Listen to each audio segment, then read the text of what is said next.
First of all, let me thank you all for coming to this public meeting to discuss the future of our town. Our first speaker is Shona Ferguson from Barford Town Council. Shona. Thank you. First, I'll briefly give you some background information. Then I'll be asking you for your comments on developments in the town.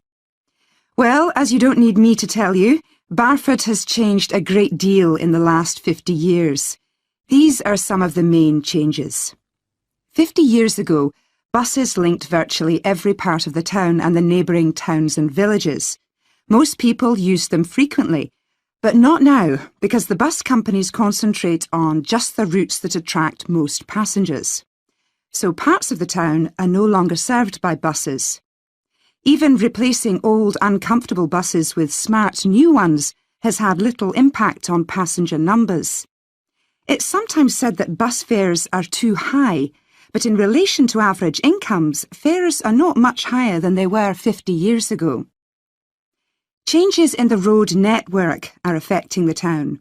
The centre was recently closed to traffic on a trial basis, making it much safer for pedestrians. The impact of this is being measured. The new cycle paths separating bikes from cars in most main roads are being used far more than was expected, reducing traffic and improving air quality. And although the council's attempts to have a bypass constructed have failed, we haven't given up hope of persuading the government to change its mind. Shopping in the town centre has changed over the years. Many of us can remember when the town was crowded with people going shopping. Numbers have been falling for several years, despite efforts to attract shoppers, for instance by opening new car parks.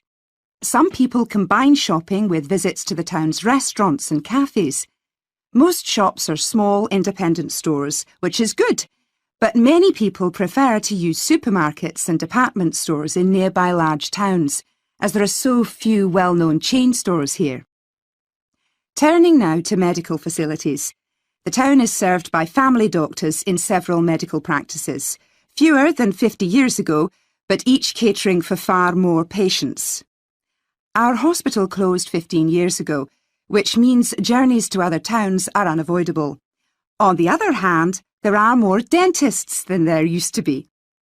Employment patterns have changed along with almost everything else.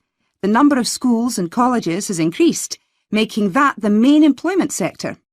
Services such as website design and accountancy have grown in importance, and surprisingly perhaps, manufacturing hasn't seen the decline that has affected it in other parts of the country. Now I'll very quickly outline current plans for some of the town's facilities, before asking for your comments.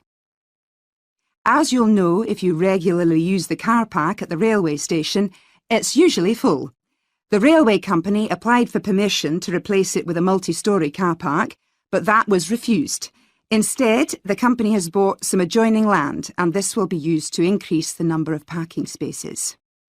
The Grand, the old cinema in the High Street, will close at the end of the year and reopen on a different site. You've probably seen the building under construction. The plan is to have 3 screens with fewer seats rather than just the one large auditorium in the old cinema. I expect many of you shop in the indoor market. It's become more and more shabby-looking, and because of fears about safety, it was threatened with demolition. The good news is that it will close for 6 weeks to be made safe and redecorated, and the improved building will open in July.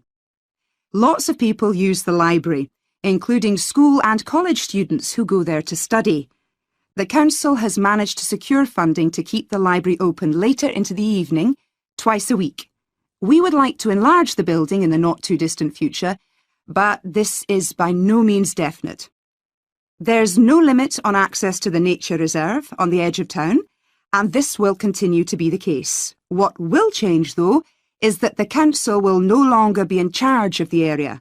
Instead, it will become the responsibility of a national body that administers most nature reserves in the country.